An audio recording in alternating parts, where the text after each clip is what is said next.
we are discussing another interview-related experience question, and I am expecting something around project and program management. Let's see what kind of queries we get.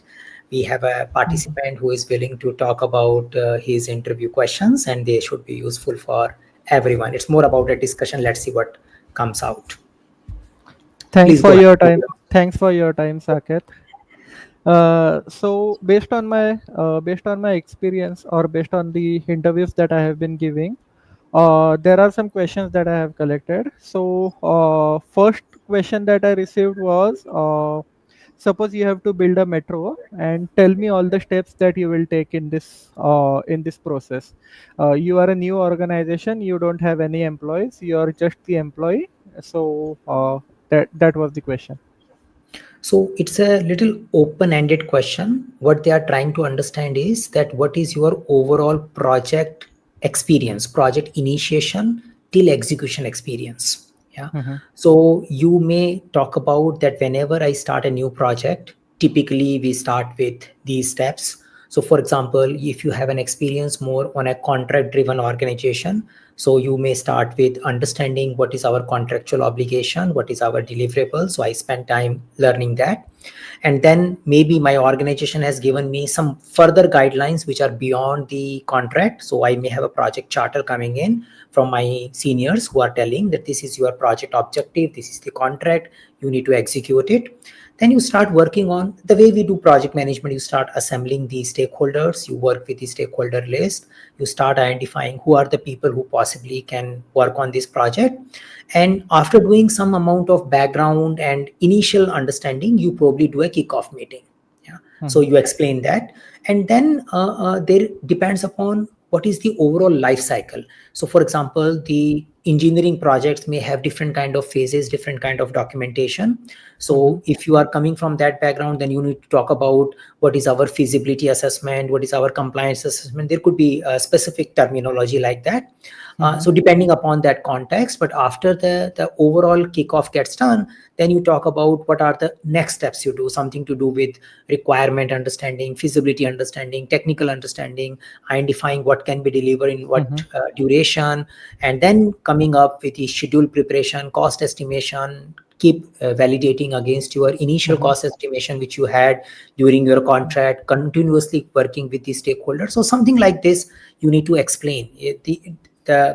Basically the question is trying to understand what is your approach to manage a project, how do you handle project end to end, how do you Right. start, how do you execute. Yeah, so that's the question.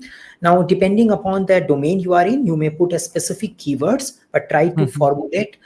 So if it's a electronic business, the story will be a little different. If it's a construction business, then there could be a different phase names. But you don't have to match the question. You need to match your experience, because if you try to show expertise in construction phases, you may not be able to do that. So Right. try to pick up the thing which you are having in your CV and say, this is how we usually do. Generally, it is all about starting with a kickoff and doing planning and further execution. Right. So while explaining, I took the help of PMBOK guide, wherein we have the high level phases where like initiation, planning, execution, controlling, monitoring, and then closure. So in this, while I was discussing as you are discussing with me, I reached a point wherein I said we would also look at the risks. So he said that the only role of project manager is to envision and manage risks, and this should have come earlier, because we are in a country like India where the corruption is number one problem for this kind of projects. So how would you handle that? So the overall is it's a conversation. They just want Hmm. to understand your answer to it. Mhm. First thing I want to clarify that when we talk about PMBOK understanding of initiating, planning, executing, monitoring, and controlling and closing, they are Mhm. not phases. They are considered to be process groups. So Okay. we may have a planning happening on so we may have a phases like feasibility, we may have a phase like design, we may Mhm. have a planning which may happen multiple times. So Mhm. from a PMI perspective, they are saying these are the type of activities you do, and we should not assume that you will do planning in the beginning and after that only do executing and monitoring and control. And you will, Okay. so the executing and monitoring and control is a continuous activity. Usually they Mhm, are not phases. Yeah, they mhm. may have a multiple phase in execution. So I Right. better try to map to the life cycle I work. For example, if I'm working in a software, I talk about, if we are using waterfall approach, we can Mhm, talk about that we do a requirement analysis, then we do a design, then we do a development. It is nothing about planning, executing. If I'm in a construction, I may do feasibility, compliance check, design, layouting, mhm, exterior work, interior work, those kind of phases we should be putting. Yeah, that's the one thing. Second, when it comes to risk management, so risk mhm. management starts from the beginning and it continues. Yeah, that's there. Right. Now, Mhm, when do you do, what is the environment? It depends. The type of risk are context sensitive. So for example, mhm, if I'm doing technology project, my mhm, type of risk could be unstable technology, the availability of manpower, mhm, the validity and our ability to solve the problem, that may become a risk, or uncertainty about the requirement itself. But mhm, if I'm doing a construction business, construction project, then my risk might be more related to the unreliable vendor, the corruption at local authority levels, or mhm, maybe misleading clauses in our construction thing, and the client people also expect some money before they make the payment. So those mhm, all possible could be the risk in a that kind of project. Yeah. mhm. So depending Got it. upon industry we work in, there is a possibility of different type of risk categories, if you use a theoretical word. So you can Mhm, say, as an organization, we maintain a typical risk types, yeah, as an organization, and we need mhm, to learn in this particular company what kind of possible risk we are expected to have. If I'm a new project manager, I will understand my enterprise environmental factor. I will understand the what kind of risk has occurred in a previous project. If I am new mhm, to the industry, yeah, for example, yeah, if I mhm, am coming from the same industry, I say in our project we used to cater these kind of risk, but this is a new industry, I mhm, probably need to study, and these are the type of risk we should cater, and they are ongoing activity. So you identify in the beginning, you continuously keep revisiting it, every phase you relook into the mhm. risk, and you identify appropriate responses. Got it. The next question was, what are the disadvantages of Agile? So in general, we don't say anything is good or bad. Yeah? In general, as a Mhm, project manager, mhm, when the person is asking this question, I don't have to argue with the question itself. I can say probably mhm, he wants to understand what are the not so suitable places where agile is getting used. So I take that way. I don't have to mhm, argue that there is no disadvantage or there is no advantage. mhm, But mhm, practically, as a project manager, I believe there is no advantage, there is no disadvantage of any mhm, approach, be it agile mhm, or be it waterfall. There is a mhm. applicability. There is a context. Yeah, which Okay. particular Mhm, process is applicable where. So when we are working in the agile environment, the environment expects that you have a capable team. The mhm, environment expects that there is a high flexibility available in our business case. We can have a high flexibility in our time estimate and cost estimate. That is the mhm, expectation. If you have a very thin margin, if mhm, you then it's a very risky to go into uncertain environment. For example, I want to launch a great product. I don't know what mhm, I want to do, but even if I do a great product launch, still I'm going to make 10% profit or 20% profit. Then mhm, I better don't do it, this whole initiative itself, because I don't know what I'm trying to do. And profit margin is also 20%. If my path goes 20% wrong, I will make a loss.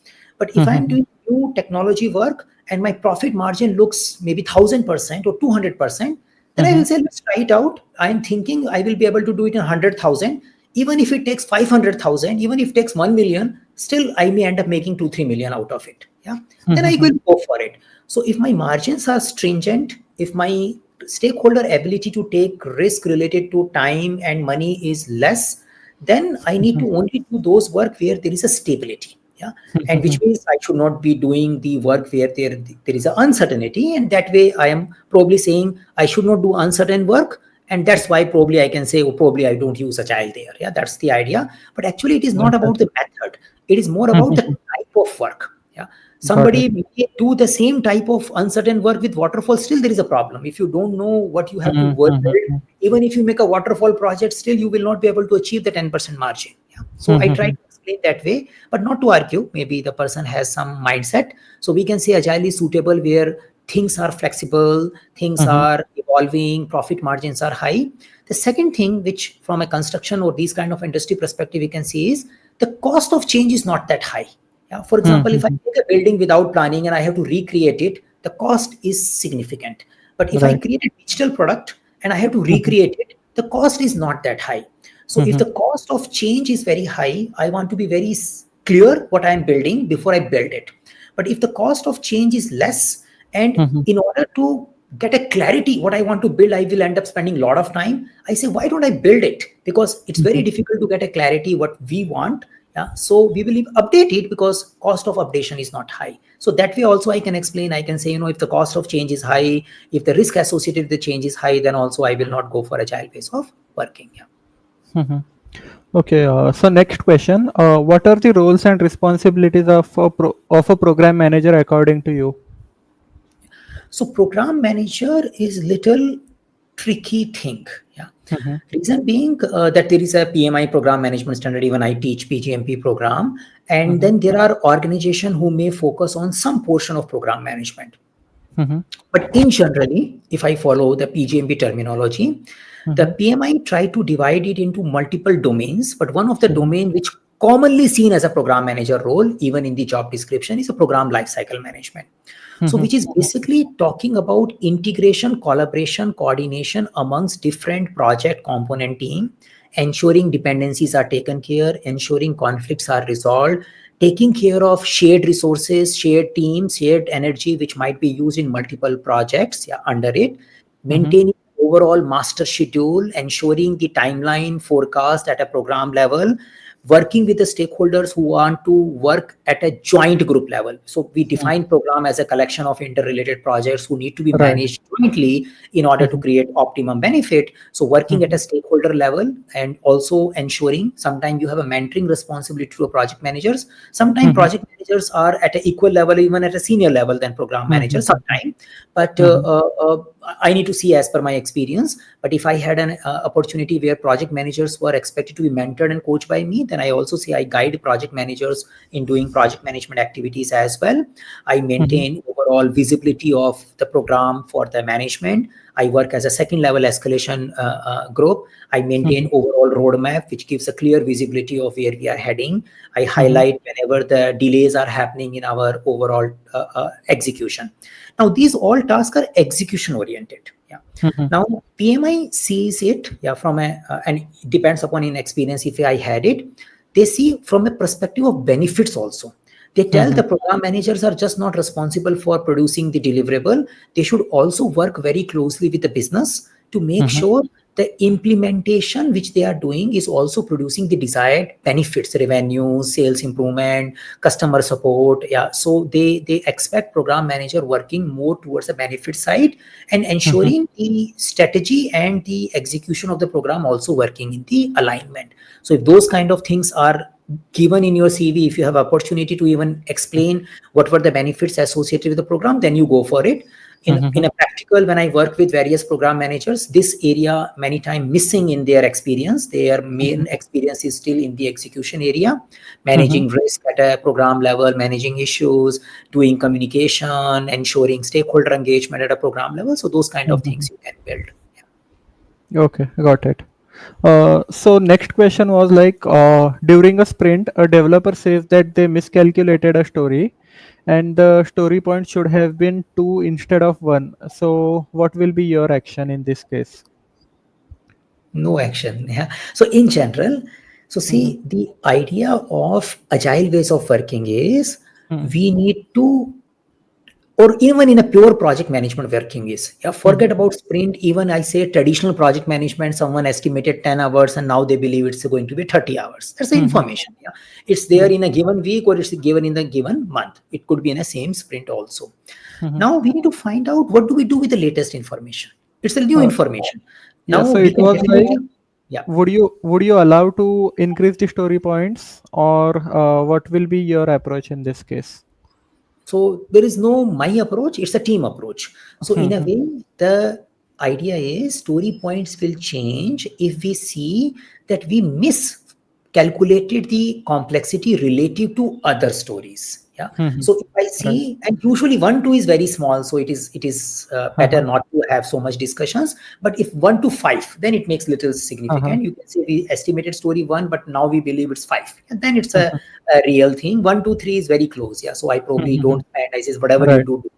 Yeah. But if it's a 5, we can say if the story bucket is changing, if we realize that it by misunderstanding of the work and the details, we end up putting it into the bucket where we had 2 pointer user story. Now we realize it is more near to the 5 pointer user story. Mhm. Then as a team, if we as a team they agree, because the team is doing estimation and they need to make sure that it remain consistent with other stories. If we see that that thing is taken care, we put it 5.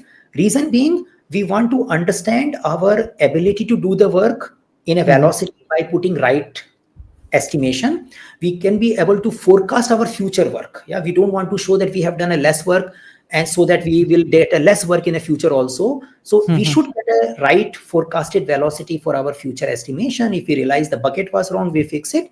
If it is just like this particular developer is taking double the time than he should be taking, then we don't Mhm. change. We can say you take double the time, Mhm. no problem, but the story Mhm. remains the same. Because of your lack of knowledge in that area, you are taking double the time, which is perfectly okay.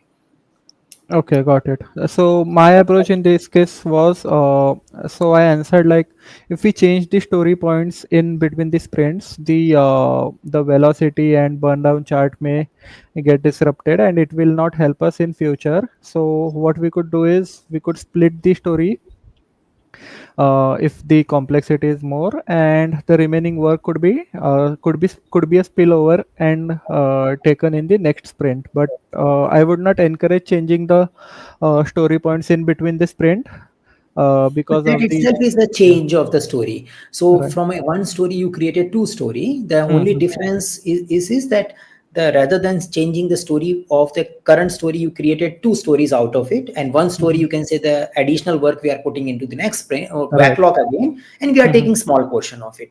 But it depends upon the context. It is not necessary to split, but if you want to split, if there are reasons to split, you can do it if it's a Hmm. logical thing.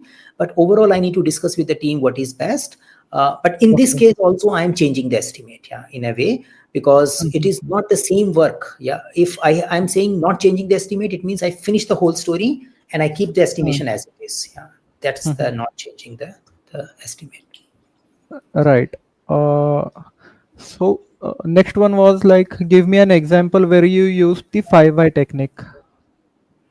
So you can talk about some of your Hmm. retrospective actions where you have Right. done it, not necessarily going to all 5. Sometimes you Hmm. stop at a 3 4 also. Hmm. But it has to be example oriented. Hmm. So maybe it is not necessary that you say I use 5 all the time. Yeah, it is Hmm. not necessary. You can say, yeah, we do the analysis, but sometimes we go up to 3 whys only. That is usually help us in identifying the root causes. That's also a possibility. But if you have done a specific analysis, or if you are preparing for it, then prepare the whole example. You may Hmm. create a dummy fishbone diagram for your understanding. It could be for any problem which can be easily related to your project.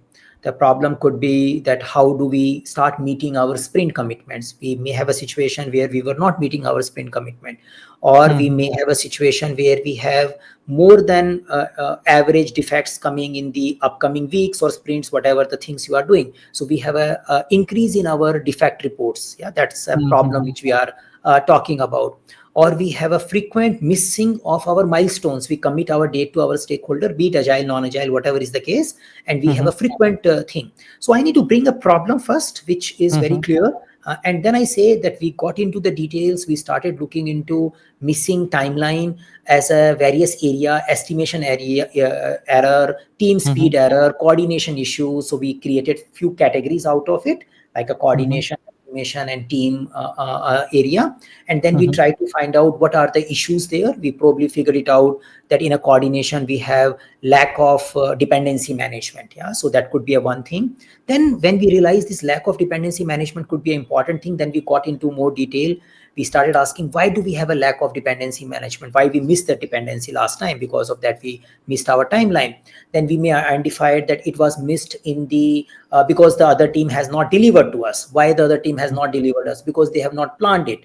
Why they have not planned it? Probably we have not informed them in advance. Yeah. So because why we have not informed them in advance? Because we also discovered it late. Yeah. So we realize that dependencies are not getting met because our discovery is happening late. And since the discovery is late, it takes time to inform to the team, and then it is creating the whole problem. We can say this is one of the root cause of dependency missing, because we have a late discovery. Let's see another area. Let's see a people area. Let's see other the branches which I have created.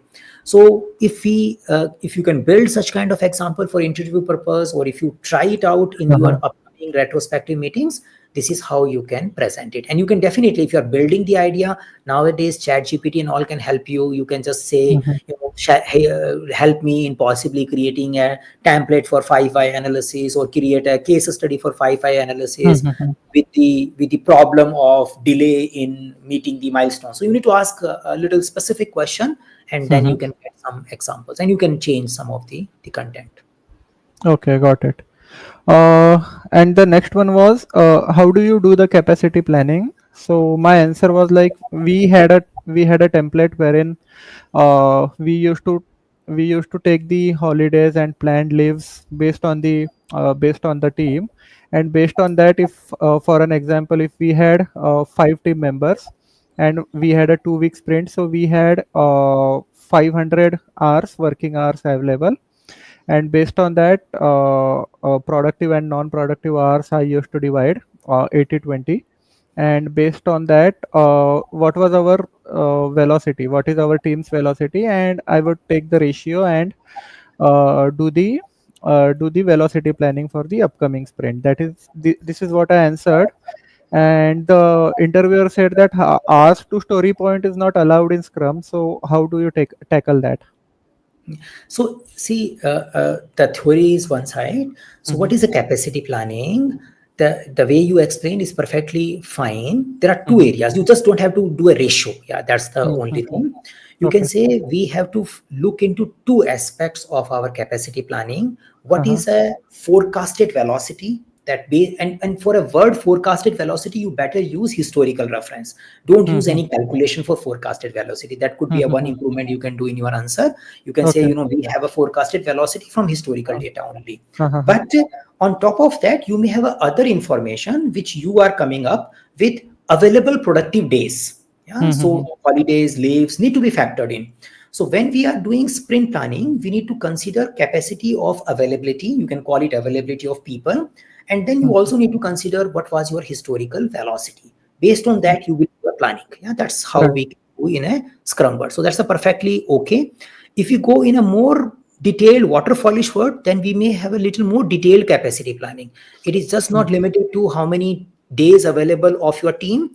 Then you get into details, how many days available for developer, how many days available for tester, how many days available for different skills, because everybody's availability is not the same. Yeah. And in a waterfallish approach, we need to do capacity with skill also. Capacity is not one number, it becomes a skill based capacity. Yeah. And sometimes it may also get categorized into junior developer, senior developer, especially if you are doing long term planning. So that is not for 2 weeks. For example, I'm doing a planning for next 6 months. Yeah. And I'm thinking, what can be done. So during that time, in a predictive life cycle, this becomes more complicated planning. And sometimes with capacity, we also start putting the capability of those people. So we do capacity and capability planning so that we really can figure it out what can be done. But from a Scrum perspective, just counting the days is one factor, and another is a historical velocity. And we use these two information to plan our sprint. Yeah. Okay, got it. So next question was like, how do you do risk management in Jira? So my So answer there is was, no standard approach. How? Please go ahead. Yeah, yeah, yeah. yeah. So my answer was, we create the stories in Jira, and we assign 0 story points to it, because we follow like out of sight, out of mind, and we assign a date based on the project plan that we have created, and as the date arrives near, we do a brainstorming on it and do the mitigation plan. And similarly, as and when the team is available, and as and when the product owner and the dependent teams are available, we do the we discuss the risk. So anything to add on top of this? So that's one of the possible ways. So there are two aspects. One Mm-hmm. aspect is how do we store and talk about risk if we are using Jira. Yeah, that's the one aspect. And another aspect is how we practically execute and take care of various responses which are related to risk. Yeah. Now, from a reporting purpose, from a tracking purpose, the way you explain, many companies use that. Many teams end up creating issue for risk. Yeah, they can say we will have a one issue type. They can create a issue type also. You can have a Right. zero story point, and that issue type is a risk, and so that you have it at a one place. Some company does that. When you have a issue type, then it can be also related to the other issues. So you know for this issue, this risk is connected. That's a one possibility. All right. Another, people may have a confluence page where they put the risks. They can say, we have a one confluence page where we put all the risks which are associated with our work. That's another approach people take. The another thing which we need to keep in mind when we talk about risk, especially in agile world, there are two levels of risk management. One level of risk management which is for current sprint, and another level of risk management which is beyond your current sprint. Yeah. Okay. So your current sprint one definitely should be always in front of you. They should be on your Kanban board. They should be on your issue log. They should be in your Confluence, and you should be discussing them every day in a daily stand-up. Because if anything goes wrong, it can impact your sprint goals. So the sprint-related risks are always on my tips. But if the risks are going beyond a sprint boundary, it is something which can happen after 3 months, 6 months, dependency, release, forecast thing. Those risks are usually taken care by the product owner or in consultation with the product owner. They are not just the team level thing. Team probably are not that much worried about it. They don't look at that. Yeah. So these two type of risk, you probably save them or categorize them separately. The sprint level risk should be always in your sight, and you should be just discussing them and resolving it. Beyond sprint level risk should be always get referred when you are doing backlog refinement, and should be the responses and prioritization of the backlog will get influenced because of those future risks. Yeah. So Got we do risk adjusted product backlog refinement. We prioritize the actions related to risk when we do a backlog refinement, and we take care of day-to-day risk by putting in front of us in a sprint backlog or somewhere. Rest recording was all good, I think. Okay. And the last question was like, how can you improve the cycle time? So, So see, there are various ways, but we can say, how can you improve the flow? Yeah, that's the idea they are exploring. So first thing is I need to be very clear about the cycle time. What is the definition they are using for cycle time? So say from a general perspective, you have a steps on your Kanban board. Cycle time can be only a time for a one step or could be for multiple steps. For example, from a backlog you pick up and you want to track since picking till closing. That could be a one cycle time. Sometimes a team may have a development cycle time separate, testing separate, cycle time separate. That's also a possibility. Yeah? So you are trying to understand what is the meaning of cycle time. So you probably can use some of the example that we used to take a team level cycle time, which means you are minusing the duration for which the item was staying in a backlog. Yeah. You can say it was added in a backlog for 10 days, but we started working on 11th day. So now we are tracking the time 11th day onwards. That's how you calculate and differentiate lead time versus cycle time. Yeah. And then you want to finish it. Now, how do you ensure whatever you start get finished fast? Yeah, that's the cycle time improvement. So in our Kanban word, we talk about limiting work in progress. We focus on continuous visualization, ensuring continuous problem resolution, impediment removal so that things will not get blocked. So doing daily stand-up, resolving issues, something which is getting blocked, always working in a limited work in progress stage. You finish on things. Always look for improving the process or improving the automation so that things go faster. These are some of the ideas which can help in a given context. So process improvement, limiting work in progress, visualization, continuous impediment removal, cross-training people so that one person can do multiple jobs, so there is a less dependency on each other, resolving dependency, but something which is relevant to your project experience you can bring in. But these are the idea to make things move fast. Yeah. So overall, we are looking for how do we move fast from one step to another step so it goes to the customer faster. so Saket, these were the only questions that I had, based on the past interviews that I gave. good. Yeah, thank you. I Yes. think we are good to close then. Yeah. Yeah, Saket. Thank you so much. Thank And you. I Bye. regularly watch your videos on YouTube, and they have been a very great help.